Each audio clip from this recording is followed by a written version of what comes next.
Muchas gracias por continuar en la señal del canal del Congreso. Vamos ahora con los trabajos realizados en el Pleno del Senado de la República. La senadora Cristina Díaz Salazar, del Grupo Parlamentario del PRI, presentó una iniciativa para reformar diversas disposiciones de la Ley General de Salud. El principal objetivo de la propuesta es establecer un sistema de atención para las personas adictas a sustancias psicotrópicas, con la coordinación de la Secretaría de Salud y un Consejo de Salubridad.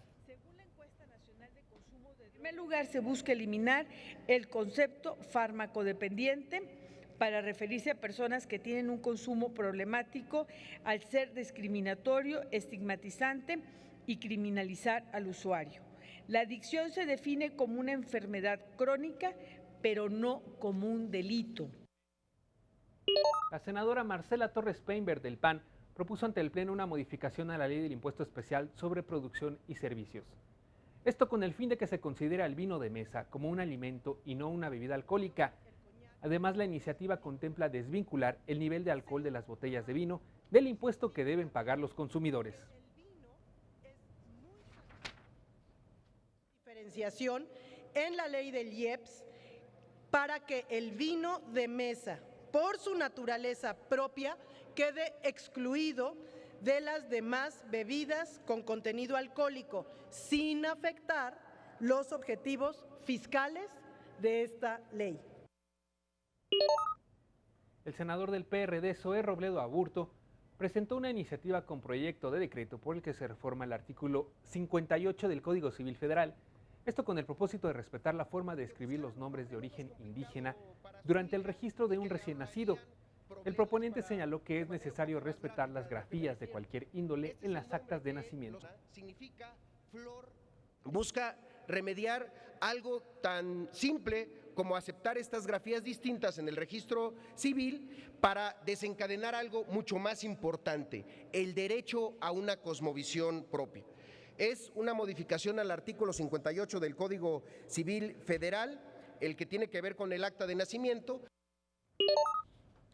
La Comisión de Educación del Senado de la República avaló el dictamen por el que se reforman diversos artículos de la Ley General de Educación en materia de calendario escolar, propuesta que fue enviada por el Ejecutivo Federal el 17 de marzo.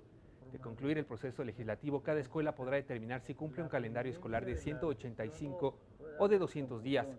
Los senadores de los grupos parlamentarios discutieron acerca del documento.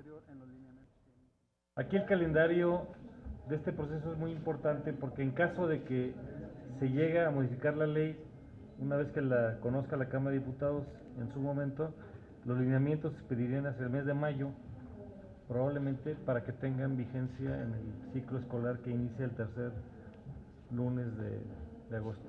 Para poder lograr este ajuste, la autoridad escolar del estado de Morelos, por decirlo de algún modo, tendrá que tener la autorización de la autoridad educativa local primero y luego de acuerdo con los lineamientos de la misma SEP, o sea, la autoridad federal. Es muy importante que la autonomía de gestión se fortalezca, o puede ser previa consulta o puede ser previo acuerdo. Acuerdo habla de consenso, porque la visión de la autoridad puede ser diferente a la visión que tienen los que viven en el lugar. Yo no le vería, yo la verdad no veo dónde está el problema de la segmentación de la intervención de las distintas autoridades. Me parece que tal como está propuesto es lo adecuado para el margen que se busca darle a los planteles educativos.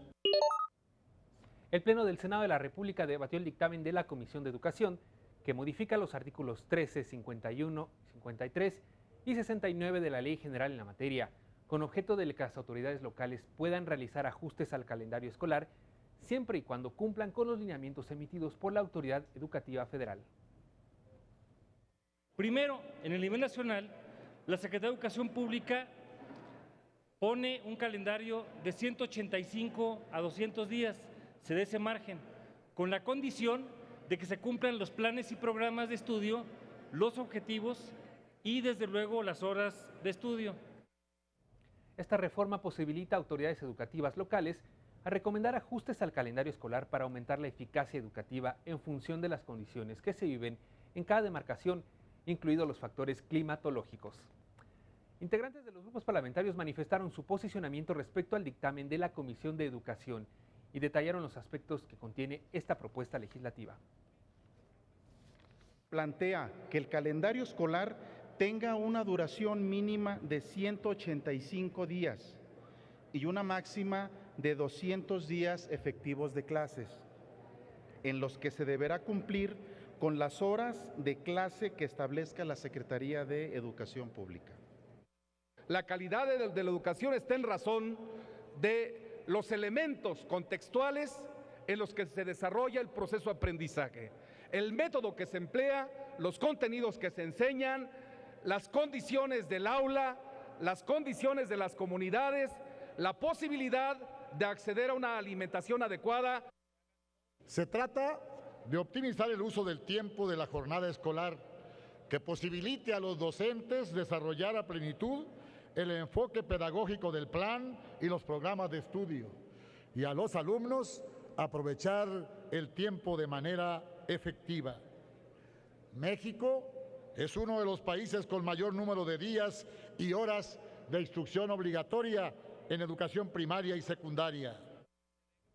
Agotados los posicionamientos y la discusión en lo general, la mesa directiva informó que no se presentó ninguna reserva al dictamen, por lo que se sometió a votación en lo general y particular, donde obtuvo 87 votos en pro, 2 en contra y ninguna abstención. Está aprobado en lo general y en lo particular el proyecto de decreto por el que se reforman los artículos 13, 51, 53 y 69 de la Ley General de Educación. Se remite a la Cámara de Diputados para los efectos del artículo 72 constitucional. Vamos a un corte y regresamos con lo ocurrido en comisiones en ambas cámaras del Congreso de la Unión. Quédese con nosotros, continuamos.